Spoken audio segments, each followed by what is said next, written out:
This material is for reference and educational purposes only. SimKit, its authors, and associates assume no responsibility for the utilization of any knowledge, materials, or techniques shown or described, nor do SimKit, its authors, or associates assume any responsibility for patient safety or outcomes. Clinical experience as well as current guidelines should determine the exact procedure and processes in each individual patient. All right. Hello, everybody. Hello, and welcome back. Welcome back to the SimKit podcast. I am here. I'm joined today by a special guest for me. It's always fun when you get to bring in a colleague. And I'm joined by Shawn Stepp. He's a PA extraordinaire who I have had the pleasure of working with for just shy of a decade, Shawn? Something like that. Long time now.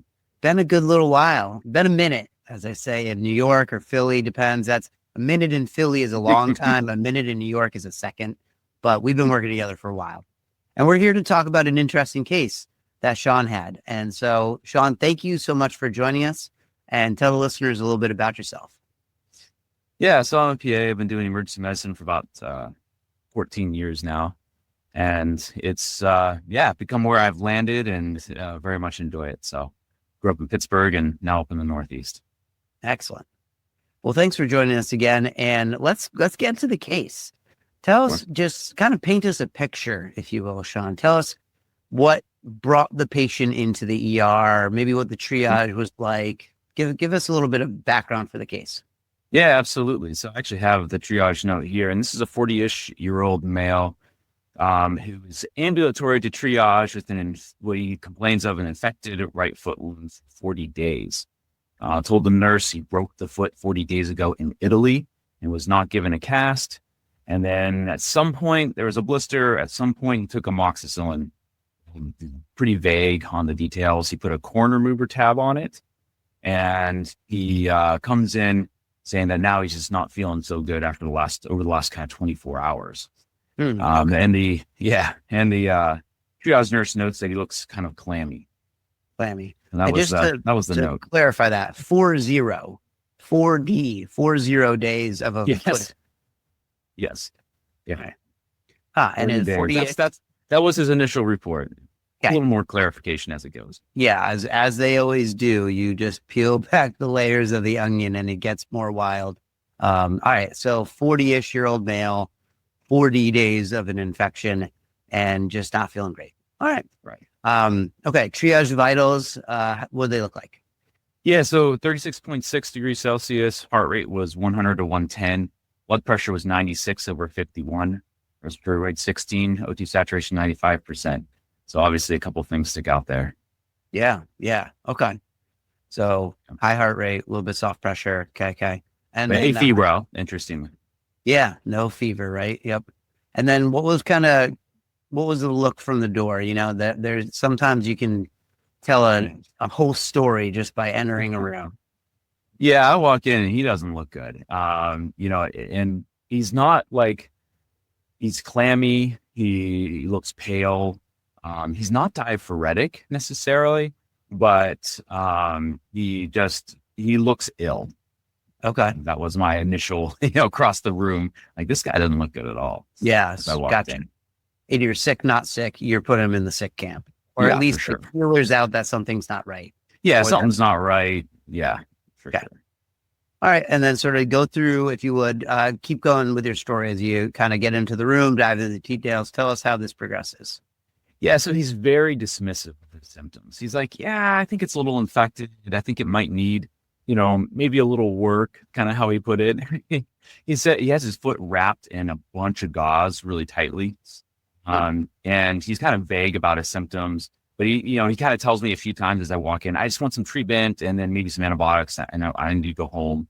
But he's like, you really don't want to unwrap it because it smells. And I'm like, well, I'm going to have to unwrap it, especially if it really smells. So that was kind of our initial interaction, but I was able to kind of get him talking more. So here's a little bit further history. He says that he broke his foot in Italy about 1 to 2 months ago. He says he just twisted it. It was a mechanical fall. I didn't think it was a big deal. Went to some sort of walk-in there, had x-rays, and there was a fracture. And he said they told him he actually didn't need to have a cast. They said he should probably be off it for a couple of days, but for his work, he said he couldn't be. He had to go out and walk, and he walked like 9 or 10 miles the day after he broke it in a walking boot. Okay. When I asked him where he broke it, he points to the fifth metatarsal area. And he said a few weeks after he broke it, he saw a blister in the area. And he thinks because it got wet from walking out in the rain one day. And so he started putting a bag on it, is what he said. And so a few weeks after he broke with the blister, he went and was seen again. They repeated x-rays at the time, according to him, and it was healing well. And they placed him on antibiotics. He remembered that he was placed on amoxicillin and something for MRSA, but he couldn't remember the name of the antibiotic he was placed on MRSA. He came back from Italy, a little vague exactly when he came back. I eventually found out from his mom that he came back about 3.5 weeks prior to he presented to the emergency department. Okay. And he'd been off of antibiotics for at least a week, maybe more. The little corn tab remover, he said he then developed like this hardened kind of painful spot now at the base of the great toe. And so he thought maybe it was a corn. And so he put that on there, and then that opened up and became kind of blistered and became a wound as well, a few days before he arrived. And then over the last 1 to 2 days, he stated that it really started to smell, and they started really just draining copious amounts of fluid. And that the 2 wounds have a blackish appearance at the base of them. And he just started to kind of just feel tired. Okay. That is a interestingly wild, doesn't mention story. Isn't it crazy? Yeah. Interestingly, did not mention pain, was very kind of dismissive of how sick he may be. Okay. Very interesting. Yeah. And then another thing jumps out at me. So a few things are going through my head as you tell me the story. I was thinking maybe an avulsion of the lateral malleolus, something that you can walk on, then pointing to the foot. Okay, so hopefully this wasn't a Jones or a stress. Maybe it's a pseudojones, something like that. Could be, ambulatory. But then big thing, big jump point. You mentioned a mother. And so collateral, when you're just like, what is going on here? What is your ability to relate a story? How much can I trust the history I'm getting? What's mom's take in the room? What is the engagement? Eye rolling and corrections a lot, or collaboration? Kind of how's that dynamic? Yeah, great question. So she showed up about 10 to 15 minutes after I first saw him, and was able to get, so he had already been over to x-ray. I was actually I brought in, was walking in to look at the x-ray with them when she showed up. So yeah, she was extremely concerned. Apparently she'd been trying to get him to be seen for the past 3 weeks, and felt like he was much sicker than he was letting on, and was downplaying his symptoms. Gotcha. Okay. And then I'm going to do, I guess, a little like mini oral board style stuff just to get a little bit more of the story and foundational things. So is this individual in our health system? Do we have records? No, we have no records on him. Lovely. And asking the person, the patient, past medical history, what do we gather? He denies everything. He says that he is a healthy 40-ish male, doesn't see doctors, hasn't seen a doctor in a long time. And he denies a history of diabetes to me. Yep. Yeah, that'll come into play, certainly. And then social stuff we're going to want to know about eventually. But yeah, it's great when you don't have medical history or don't have medical problems. I always find that the immediate follow-up question has to be, you're healthy, you have no medical conditions. When was the last time you saw a doctor? Because obviously many of those are just undiagnosed. So hasn't seen a doctor for a long time. We have no baseline medical conditions known. Okay. Let's get into the physical exam a little bit for me, if you like. Yeah, again, he's clammy. He doesn't look well. And then when I unwrap his foot, it is quite smelly, like to the point that, I'd already brought a mask in, but I was very happy I had it. And looking at his wounds of the right foot, I'm just going to go to really where things were over the kind of distal first metatarsal. So kind of that at the base of the great toe, there is this blackened area from the plantar aspect of the toe through that kind of distal first metatarsal. It measures about 10 by 5 centimeters. So it's weeping just a copious amount of serous fluid. Doesn't really look initially purulent, which was interesting, but I mean, just ripping yellow, serous, foul smelling fluid. Very malodorous. Okay. Yeah. And there's kind of significant sloughing of the skin, that kind of macerated skin all around the wound. And then it almost looks like the skin, honestly, if I pulled on it on that great toe, would just come right off. It would completely deglove the toe. Then there's a somewhat similar appearing wound of the lateral aspect of the foot overlying distal fifth metatarsal. And it measures about 5 centimeters in diameter. It's also kind of black at the base of the wound. It certainly can see all the way through to soft tissue there. He did not seem to have much pain, so I actually used a Q-tip, and it did seem to probe to, something hard eventually. And this is, again, surrounded by some edema and a little bit of macerated skin, though not nearly as much as was of the great toe, and was also kind of draining copious serous fluid. And then there's really, interestingly, the rest of the foot is erythematous, but kind of subtle. It's not like that really bright erythema. It wasn't like super indurated. It wasn't maybe a little bit like you would expect with a cellulitis. But it was subtle erythema, and it was darker on the foot itself, and then above the ankle it was very kind of light all the way up to the tibial plateau. And it felt really boggy. And there's edema associated with the kind of subtle erythema, but it's, again, very subtle. It felt boggy, not like super indurated, interestingly. And as I'm feeling it, I'm like, man, I think there might be air skin here, especially of the foot and of that anterior lower leg. So I became concerned about crepitus, obviously. So. Okay. Tell me about the vascular exam. Could you feel a DP or a PT? Yes, I could. It was subtle, but it was certainly there. So DP and PT were both present. Okay. And then in palpation and that area of inspection, what was the patient's engagement or reaction to you, allowing you to touch, allowing you to squeeze, not? Yeah, so he certainly had some tenderness. He's denying that it really hurts to me in history, but he certainly had tenderness.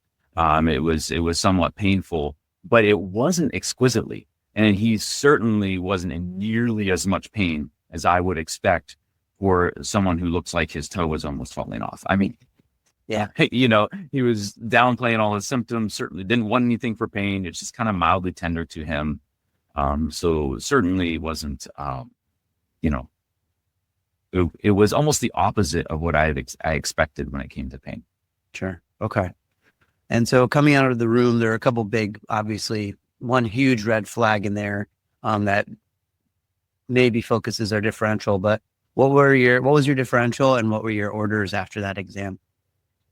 Yeah. So, I mean, I did the big sepsis protocol, obviously. And then, as far as the actual type of infection, this is obviously a deeper, with the time course initially, I was, when he first was telling me about, I was thinking maybe a chronic osteomyelitis that maybe then has developed more of an acute side of it, had an acute on chronic type of picture.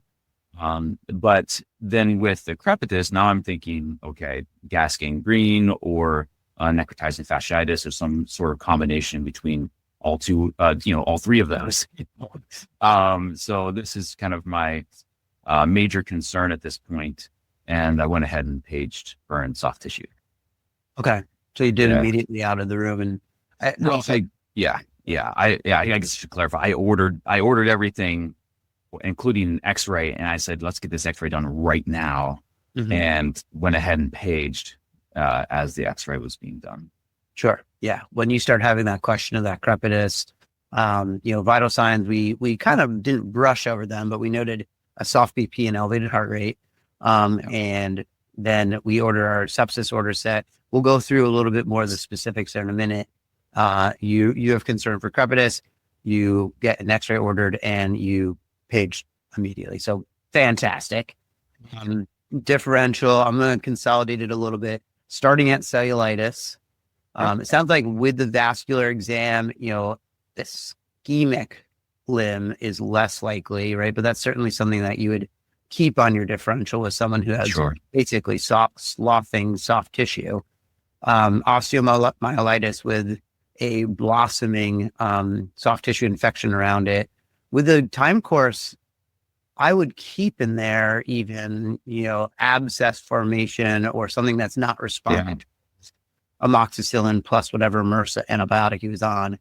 But I mean, let's call a spade. When you start feeling or concerned that there's crepitus in the soft tissue, we have neck fash as our top three, right? So awesome. All right. And so what did you order in terms of therapeutics? Yeah, so initially with the sepsis protocol, it was cefepime, vancomycin, and then I added on clindamycin. So we kind of started there until I talked to burn soft tissue. Okay, great. And was the X-ray confirmatory, or what did it show in terms of increasing or decreasing your concerns for neck fash? Yeah, so the X-ray was quite concerning. There was bony erosions of the fifth metatarsal. Essentially, the entire head was gone, and the proximal and the phalanxes were gone too. And then of the first, the great toe, both the phalanxes were pretty significant bony erosions, and some of the first metatarsal heads. And I could see gas. I could see gas in the soft tissue on the X-ray of the foot. And so, yeah, obviously that confirmed what I thought was maybe crepitus. I wasn't sure. I was like, probably, but the X-ray was certainly concerning. Gotcha. So it was there on X-ray. Okay. Yeah. And I guess what was your thought process? If that X-ray was negative, where would you have gone from there? Yeah, that's a good question, because because mom wasn't here yet, and he was certainly downplaying everything. So, I would hope that would have gone the same direction at least, and, continued with the consult. And, what the consult, when I talked to burn soft tissue, what they wanted me to get was, immediately send them up, where you don't have those resources where in our current emergency department. So to send them up to the tertiary care center, but also they wanted a quick CT non-con of the leg, and then just send them. So I would hope I would have gone that same direction, but if I didn't see it, on the X-ray, hopefully I would have just gone right to the CT and continued to consult, because he was certainly concerning enough on exam. Yeah. Yeah. And so let's go over some of the lab tests, and that may even further drive some of that, post-test probability, right? Your X-ray and you're chasing the next imaging. It's going to depend on the patient's global clinical picture. So what did you find in labs? Where did things go? So labs started rolling in as burn soft tissue called me back. And his leukocytes were 41,000. Hemoglobin was 9.2. Obviously, with the leukocytes, he had quite the left shift, 89% neutrophils. Lactate was 3.5. CRP was 268.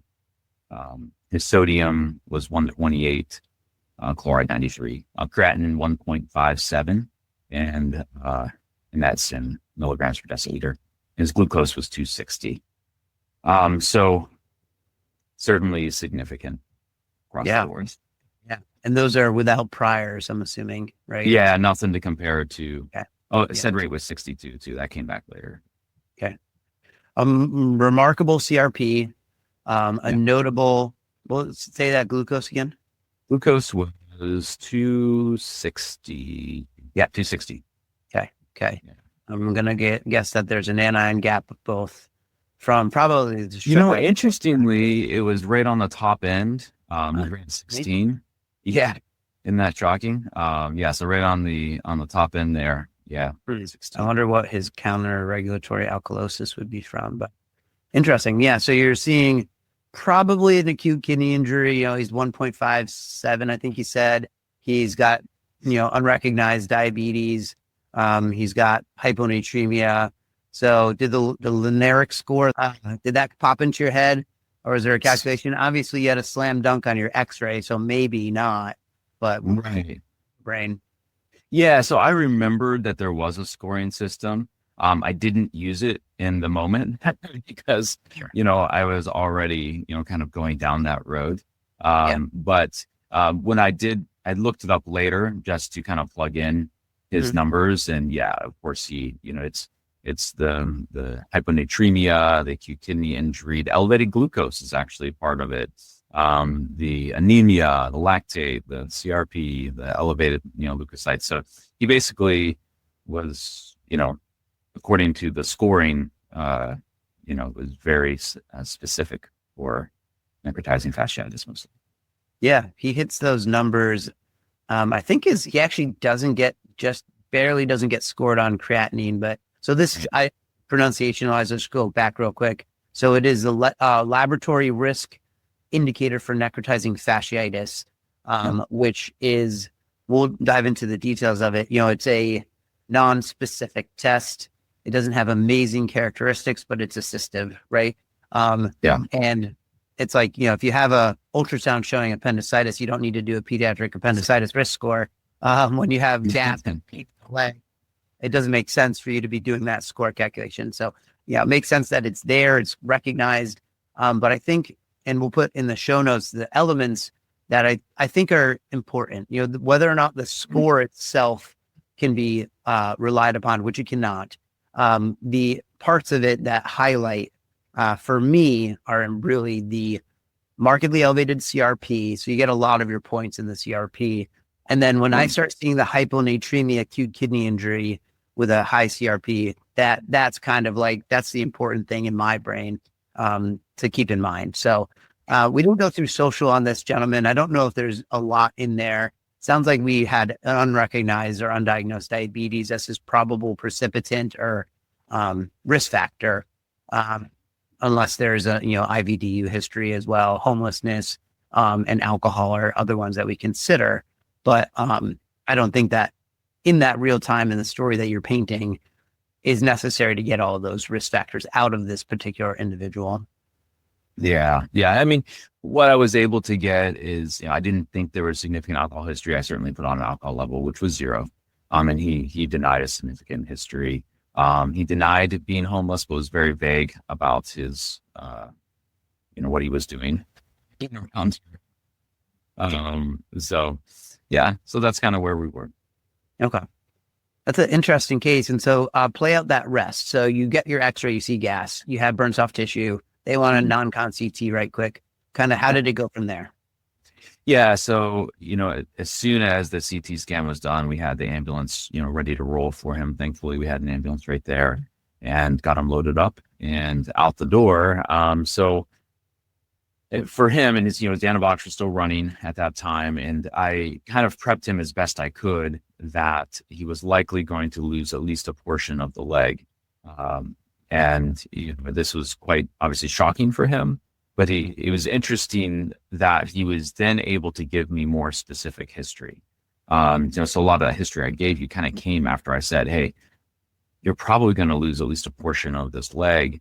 And then it kind of like, it was interesting. He was then able to kind of give me more specifics. Well, it was 2 weeks ago when I was on this, and so yeah, he ended up with a below knee amputation.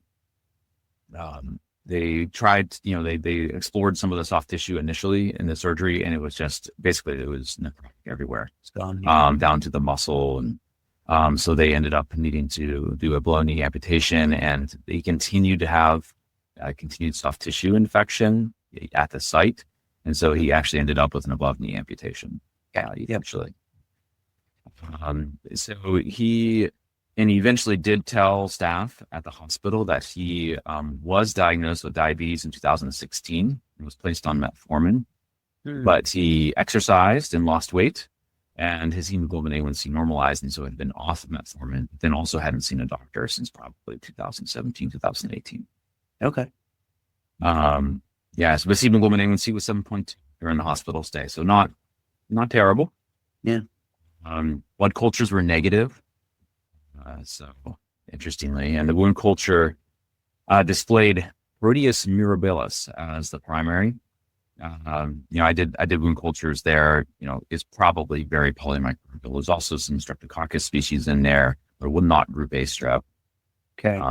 but probably Streptococcus aeruginosus. But they were like, that's obviously on the skin a lot of the time, so probably not creating an infection, but who knows? But definitely proteus in the wound. Okay. So yeah, it's interesting.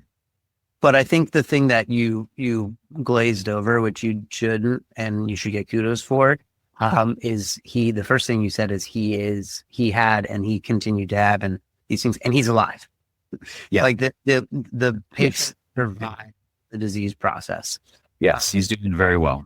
Yeah, and no longer, above knee, and it kind of plays out perfectly minus a couple parts. So let's kind of like dissect the case, but the fact that the individual survived, Right. Great job, Shawn. That's fantastic.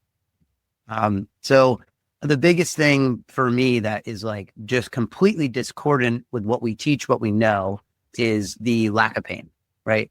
So Yes. poop, pain out of proportion. That's kind of like the bread and butter things that make us first start getting our feelers for neck fash. And we didn't have that.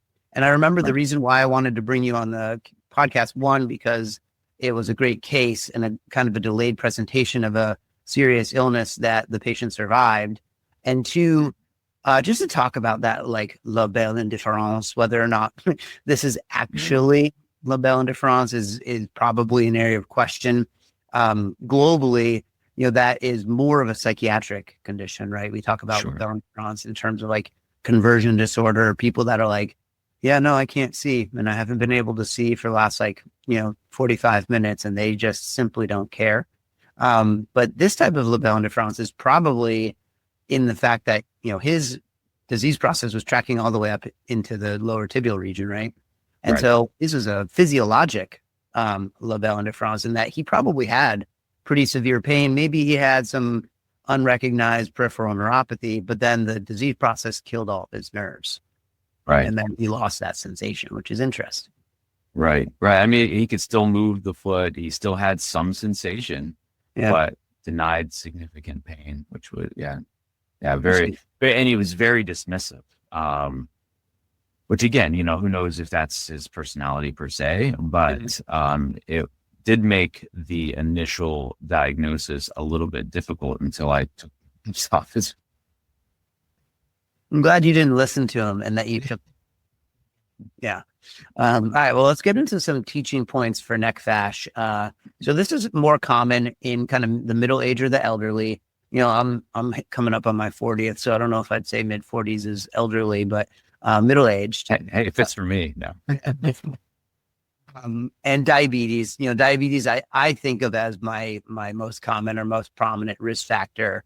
People that have peripheral vascular disease obviously are going to be, those are kindred spirits in a lot of way in terms of microvascular disease or lower extremity, flow limitations. But peripheral vascular disease can be another risk factor. We talked about, cirrhosis and IVDU, those elements coming into play, immunocompromised state, homeless state. Those are all things that could be, more likely to lead to a necrotizing fasciitis infection. But the scary part is, I think it's a third, 25%, 33%, somewhere in that space can happen in pretty healthy individuals otherwise, which is kind of crazy.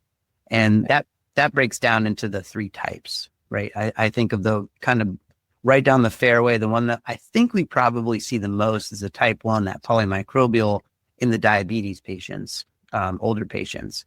And then that one that scares me, that kind of like 25% or a little bit greater, the healthy people, that's the type 2, where the younger people happen maybe after a burn, maybe after trauma. And then type 3, that's that like board exam cirrhotic patient who eats Vibrio, eats oysters and gets Vibrio. So a marine exposure or water exposure, someone with liver disease who can develop that type of infection. Yeah. Pretty interesting, the three types. It sounds like this gentleman had the polymicrobial type 1. Yeah. Yeah, I think so. Even though he was from a kind of, I'm 46, right? So he's got to be in the type 2, but no. There. But yeah, no, probably type 1. Yeah. And remind me of the pathogen. Are there multiple? It was, Proteus mirabilis is what grew out primarily, and that was just me taking a wound culture. There was a streptococcus species, but not group A, not one that would typically cause infection. That just, can often live on our skin. It was, I have to look back here, but I assume it was streptococcus anginosa. Yeah, anginosis. Yeah. Okay. Wow. Yeah. Interesting. All right. And then, so other teaching points, we talked a little bit about the Lernick score, the LRINEC score. Sensitivity is not great, 60, 70%. So it can't be relied upon really to rule in or rule out. The specificity is not perfect either, but I think the components are the important part, right? It doesn't have any, it's all laboratory. The L is for laboratory. So that's an important caveat. It's not going to include paid out of proportion. It's not going to include risk factors the patient might have. But when you start those like crazy CRPs and the acute kidney injury, and particularly the hyponatremia, that really starts to make me think, obviously, about systemic illness, more than like a simple cellulitis. But I think if you take the components, which we'll include in the show notes, and include those into your thought process when you see a sicker than typical cellulitic patient, that's kind of where that plays out for me. Yeah. Yeah, for sure. What was the sodium on that guy? Remind me. It was 120 something. 120 is scrap the actually 128. 128, yeah. And so they're talking about numbers less than 135 here, and we'll again include this in the show notes. So imaging, I'm happy that it was a clean diagnosis off of X-ray, and it speaks to the advanced disease, right? The fact that the individual survived despite advanced disease, that's impressive on that person's accord, because time is our biggest problem in terms of delayed diagnosis. About 3/4 of these are going to be diagnosed as cellulitis the first time until they get sicker. So imaging, nice to be able to see it on X-ray. Other things you can utilize is if you're, ultrasound savvy, you can find that sub-Q gas ideally. But CT, to the point of the burn soft tissue people, I think they probably wanted to see how far up the fascial planes the edema was and how exactly high the gas was spreading, so they can know where their margins are going to be when they go in for surgery. But that's the most easily accessible and probably helpful in our areas of delineating those fascial edema and things like that. The sad thing is that none of the above really can be relied upon. None of them are things you can hang your hat on, right? Seeing edema up a fascial plane well above your area of moderate cellulitis, then you're pointing yourself in that direction, but none of these are perfect. Yeah, and there's a decent amount of bacteria that don't produce gas. Yeah. Can't rely on that either. Exactly. That's a pretty scary part. Like we talk about the Clostridial species classically being the gas formers. So I'm wondering what, in that polymicrobial for this guy was producing the gas, which really saved him maybe in its own right, got him to where you could see it. We could find out what his illness was, and get him to the OR quickly. But yeah, so X-ray, CT, ultrasound, great if they're positive, not if they aren't, basically, which is a theme. All of this is a theme, like no physical exam finding, no specific lab, no specific imaging. It's the whole test together. I thought it was super interesting when you just started to describe the discharge, because like it wasn't really purulent. It was kind of serous, very malodorous, and I'm like, that's like the gray dishwater discharge. Yeah, I think that's kind of what it was. Exactly, kind of serous, yellowish gray. Yeah, which is another, as we're thinking about diagnostic tests, they call it the finger test or something, the scalpel test, where you just go on a plane where you think there might be necrotizing fasciitis, and take a scalpel and get down to a fascial layer. And if it doesn't bleed, but it produces, gray water water-like discharge, then that would be a confirmatory or a positive or increase your post-test probability. Let's be honest. I don't think I would ever do that. Because they had any sensation at all. Yeah, right. And I mean, we're cutting into a known infected tissue. Maybe if it's really, you got to convince a surgeon at bedside, like, here, let's go ahead and get that dishwater discharge out of here. That would be, sure, it's an option, but let's be honest, it's unlikely to be the direction people go. I think we talk about it, and I think it came to my mind as you described the copious discharge that was coming from these wounds is very likely that same exact material that you find on a finger test. So tell us again your antibiotic choice, because it sounds like you went right down the fairway. It was like a perfect selection. Yeah, I mean, I did cefepime, vanco, and then added clindamycin, which I didn't, that was something that, obviously I ordered the cefepime and the vanco right off the sepsis protocol for the hospital. And then as I was talking to Burn Soft Tissue, we're like, oh yeah, we need to add clindamycin, which, as I remembered, through the whole process of everything for toxin suppression, can also be, give a little bit of that better gram-negative coverage. With cefepime, it has some, not quite as good as probably some of our carbapenems, but was, kind of where I'd initially gone. So. Yeah, that's great though. I think that remembering the Clinda for the toxin-mediated suppression, that's boards like perfectly a board question. I think cefapime's great. Who knows what the risk of Pseudomonas was, but traveling around Europe, having a walking boot on in, that's totally perfect or totally fine in that space. And then remembering the Clinda is the part that's kind of gives us the little tip of the hat when we're sending them to the OR or dealing with our consultants. So awesome. And then the guy is like a textbook in some capacity outside of his pain out of proportion, because went to the OR and had to go back. I was like, when are you going to say that he's got to go back? Because it's always higher up and always harder to control than you expect it to be. The CT is helpful. I think they were probably optimistic about trying to keep the knee, but repeat trips to the OR know that that's going to happen. That's not our wheelhouse, but that whole Stewart Squadron, know what you got to know, and one step further, it's an important piece to it. So, yeah, on the CT scan initially, the air did track close to the tibial plateau, so that's why they were trying to get it. And the margins were clear on the surgical resection initially, but yeah, it just didn't. It continued to be infected, unfortunately.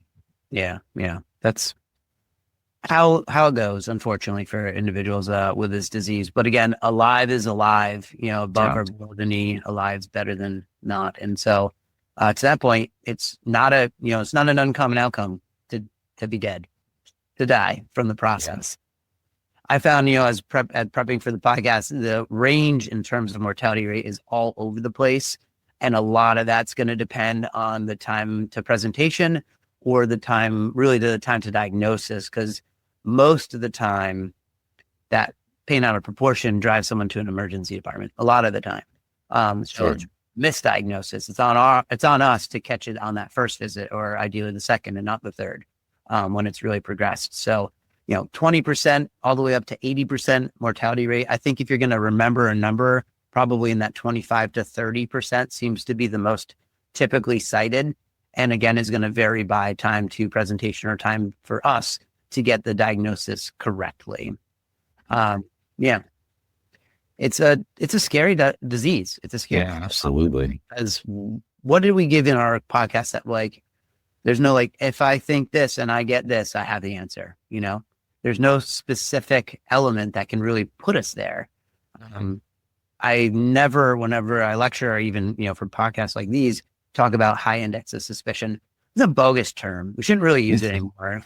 We have to obviously. I think you respect the disease knowing that you have something that's got a 30% mortality rate, and has really hard to recognize disease process and nothing. And that's 30% been treated, right? Yeah, right. For sure. Yeah.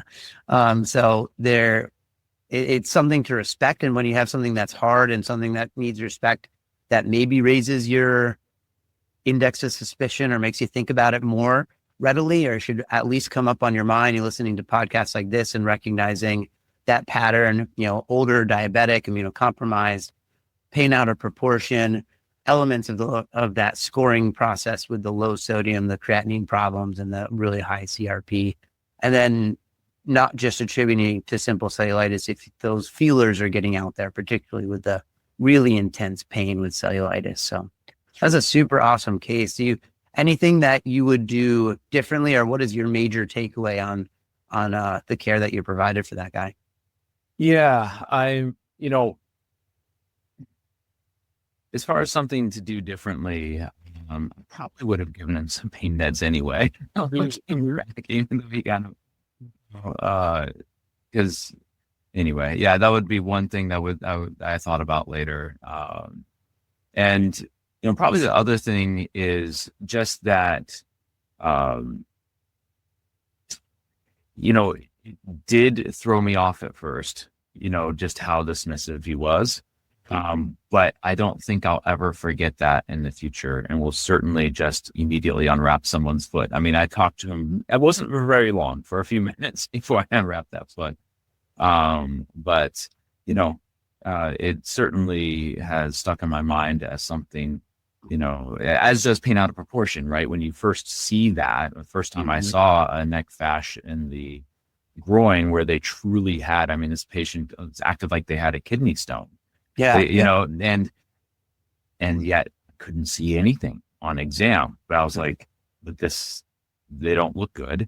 And they have this pain out of proportion, so that stuck in my mind. I think this will stick in my mind. Okay. So someone who's dismissive like that, I can't dismiss. Yeah. I have to have, to really do everything and see the patient how they're presenting and rule out the worst things that it could be. Yeah. I think that's a great takeaway. Well, thanks so much, Shawn, for joining us. Awesome case, awesome disease process in its terrifyingness, I guess. It's awesomely terrifying and humbling. It's a humbling disease process, like, put in the camp of like aortic dissection, where it's just challenges. And it was a cool one to go through. We'll have some of the information related to the case, so you can do, take a look at the score, try to get some of our imagery there for you to review as well. So take a look at the show notes at the bottom. And guys, thanks so much for listening. I'll talk to you again soon. All right. Thank you, Jason.